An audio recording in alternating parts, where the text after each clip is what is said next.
शिवलिंग, जिसको अधिकांश लोग पूजते हैं, उसके विषय में बहुत से लोग ज्ञान भी रखते हैं, परंतु आधी अधूरी ज्ञान। शून्य, आकाश, अनंत ब्रह्मांड, निराकार परम पुरुष का प्रतीक होने के कारण उसे लिंग की उपाधि प्राप्त हुई।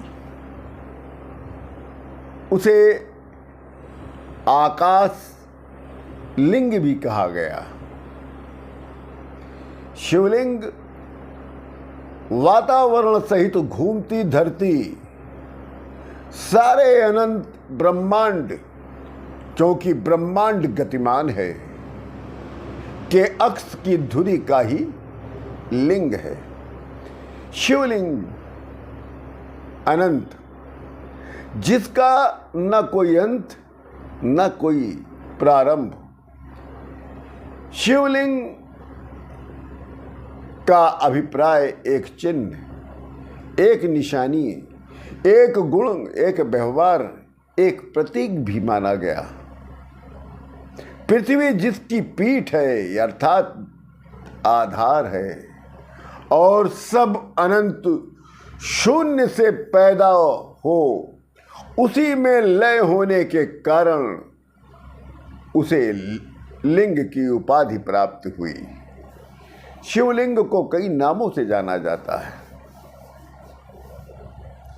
बहुत से लोगों ने उसको अपने अपने अपने ज्ञान के अनुसार उसको नाम द्वारा संबोधित किया है।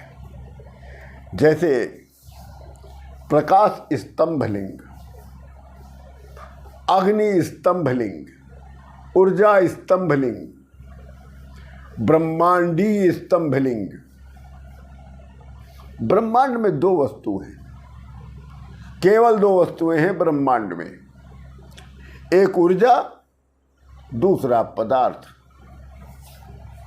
हम लोगों का जो शरीर है वो पदार्थ से निर्मित है। हम सभी लोगों का जो शरीर है वो पदार्थों से निर्मित है, और जबकि जो हम लोगों की आत्मा है वो ऊर्जा से निर्मित है। इसलिए शरीर का अंत होता है और आत्मा का अंत नहीं होता। इसी प्रकार शिव पदार्थ और शक्ति ऊर्जा, यह जब दोनों मिलते हैं तब ये शिवलिंग कहलाते हैं।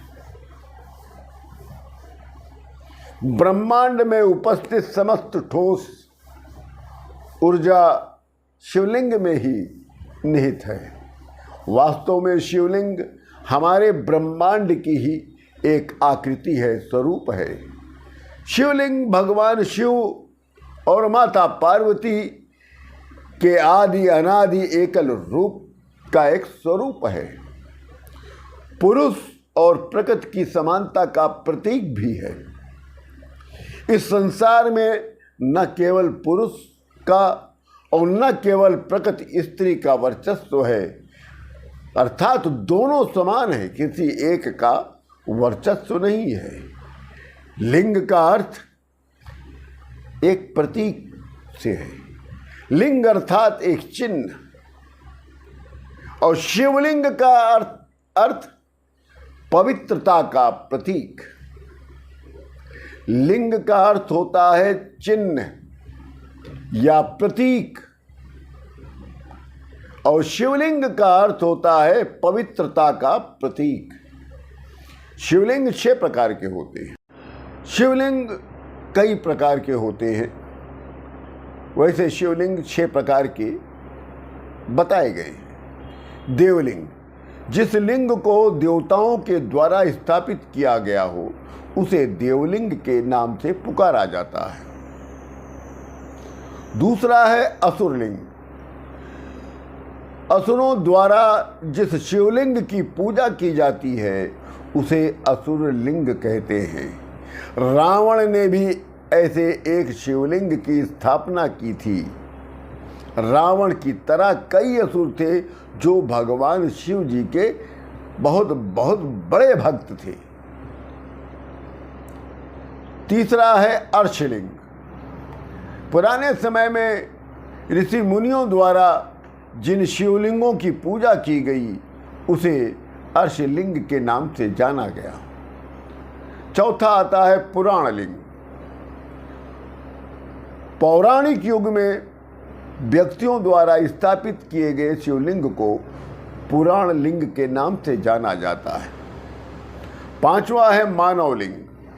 वर्तमान में मानव द्वारा निर्मित भगवान शिव के प्रतीक शिवलिंग को मानव निर्मित शिवलिंग कहते हैं। छठवां है स्वयंभू लिंग। भगवान शिव किसी कारण से जिस स्थान पर स्वतः ही प्रकट हो जाए लिंग रूप में, उसे स्वयंभू लिंग कहते हैं। ये शिवलिंग की कुछ संक्षिप्त जानकारियां थी। इसी के साथ राम राम।